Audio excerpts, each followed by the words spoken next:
generally, when you're looking at a problem, there's a few things you could do that would have a major effect, and then 100 things you could do that would have a relatively trivial effect. And you don't want to get lost in the weeds because you probably got the opportunity to maybe do 2 things if you're lucky. And so you better pick those carefully because how many fights can you have?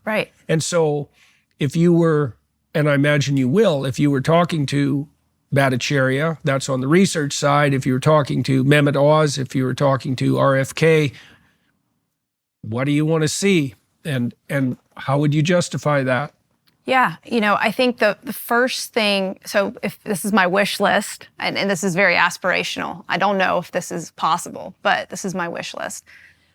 I would really like to see pharmaceutical advertisements off TV. Yes, well, I think RFK has threatened that. Yeah, well, that seems... There'll be a fight about that because my suspicions are that... a little fight. Well, that's the end of the legacy media, right? Because it is. It's the end. From what I understand, 70% of legacy media news is pharmaceutical ad supported. That's right. 70%'s a lot. And I think it's something around 40 to 50% across the board. Now that the legacy media serves an older population, and so they're going to be more susceptible to pharmaceutical advertising. And that is going to be a war because if that's taken away, all those companies are going to die. Now, there's a part of me that thinks, oh, that's really too bad that all those terribly corrupt companies are going to die. They richly deserve it, but there's still going to be a war. And RFK has threatened to do that already or promised to do it. And maybe he will do it. I mean, it was only allowed, when did it start? 25 years ago? That you could do direct-to-consumer advertising? Right, and we're the only country in New Zealand, I think there's 2 countries that allowed it. So, so this is something that we should look at. And I think it would... that combined with lack of liability on the part of the pharmaceutical manufacturers, that's a really bad combination. Yes. That act in 1986, I think, should be repealed for sure. I mean, that also should happen. We need to take our farm subsidies and re-engineer those to regenerative farms, regenerative agriculture that can move away from a GMO-intensive agriculture and have more biodiversity so that we can have different kinds of crops so that our processed foods aren't inundated with just corn, soy, and canola, and sugar beets, right? So we need to have a more diverse farm situation, and we have the technology to do it. Do you it just know needs funding. How much the subsidies are contributing to that? It's in the trillions of dollars. Yeah, it's a lot. Yeah. See, I mean, you can see the complexity of things emerge here because, regenerative farms, it sounds like a great idea as far as I'm concerned, and my shallow knowledge of the topic indicates that properly managed farms can produce beef, for example, that's healthy, and with cows having, not such a bad life. Animals like cows, ruminant animals, tend to die a pretty dismal death in nature. And so, human beings can make it so that their lives are better, really, than they would be in the wild. Regenerative agriculture sounds like a fine thing. It's more expensive, depending on how you calculate expense. But I have no idea to what degree government subsidies are warping the market in a manner that makes it the case that everything we eat is full of corn syrup, for example. A lot.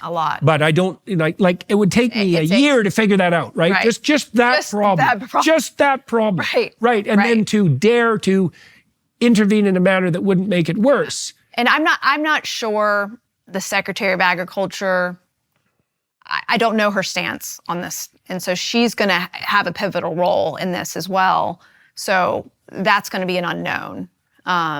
So we'll have to look at that. Sugar tax. What do you think of that? I mean, I have no idea, right? It's so complicated. Yeah, but sugar's dirt cheap.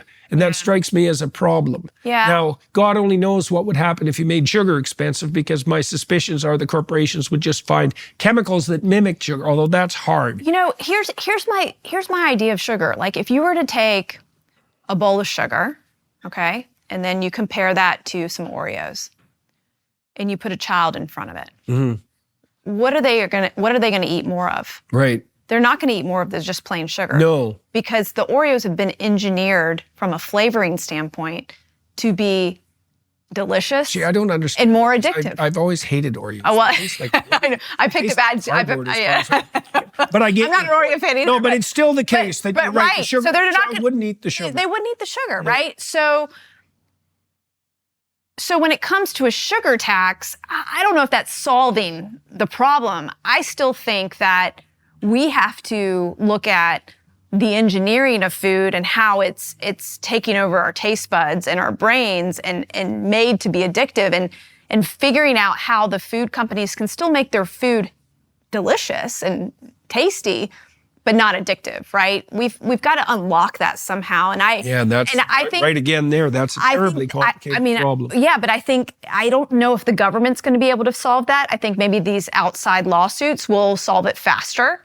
And so I think that it's not even. It's kind of like the tobacco. Government should solve this, because first of all, it's not obvious that the government solves things. Lots of people in government try to solve things, but they often make things worse. Right. And so another problem that you have to solve is, how do you specify the proper level of responsibility? We talked about that a little bit on the YouTube side. You wrote cookbooks, right? Because it could be that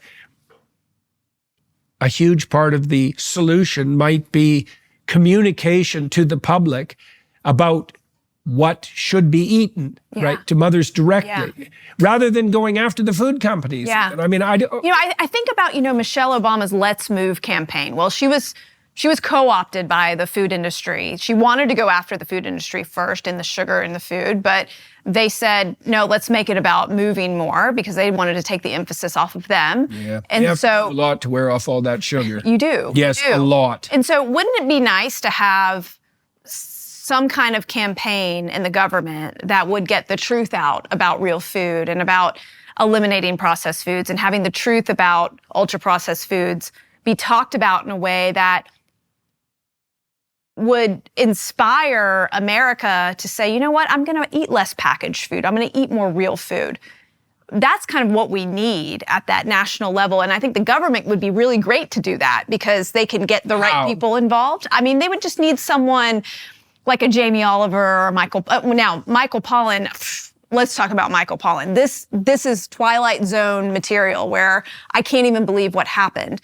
Michael Pollan posted on X, tell everybody who Michael Pollan is. So Michael Pollan is, I would say, the father of the food movement, the father of he wrote the book Omnivore's Dilemma that kind of laid out the industrial farming system, what's wrong with it, what's wrong with our food system, how to undo it. He wrote several other books in defense of food and other books to really get the public to think about food in a different way. And he, I would say, was a hero of mine at one point, because he really taught me different things that I could go in and research even further and figure out what was going on. So when he came out and posted an X article that was in favor of RFK Jr., everybody was so excited. They were like, yes, Michael Pollan's on board. This is amazing. RFK retweeted it, said, thank you so much, Michael Pollan. I'd love to have a conversation with you. Well, immediately Politico interviews Michael Pollan, and Michael Pollan is like, you know what? I don't want anything to do with RFK Jr. I don't believe in his vaccine stances. I don't believe in helping him. He is dangerous for the public. I hope he doesn't call me, basically, is what he said. I hope he doesn't call me. And I go, so here's where I have a fundamental problem with people who have been working and devoted their life's work to changing the food system. And now you have somebody like RFK Jr. who gets it. Well, he's scary. RFK is scary. So it's not surprising that that's happened. Like what I find is surprising is that RFK is really even in the game at all. Because he is. Yeah. And that's amazing. It's unbelievable that that's happened. Yeah. But it's the ultimate redemption, honestly. Yeah, but it doesn't surprise me that people find him scary because first of all, he is a pattern recognizer.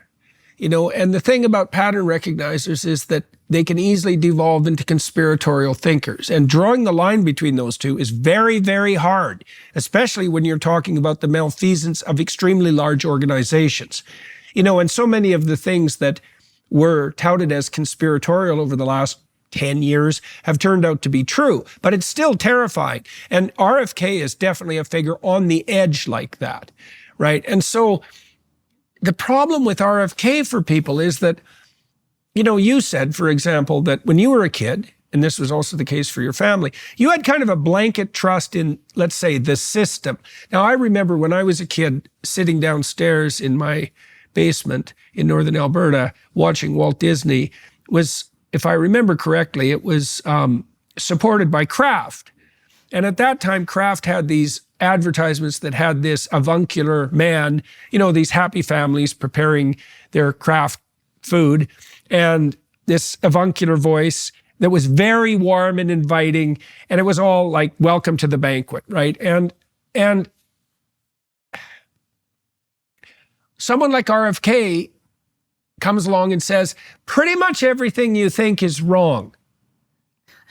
Well, it's a lot easier to think, no, we just won't listen to you. Yeah. Right. And most of the time that's the correct response, right? But then we have the problem that, as you pointed out, 40% of kids between 13 and 18 are pre-diabetic. 12 and 18, yeah. It's like, okay, something's gone completely sideways here.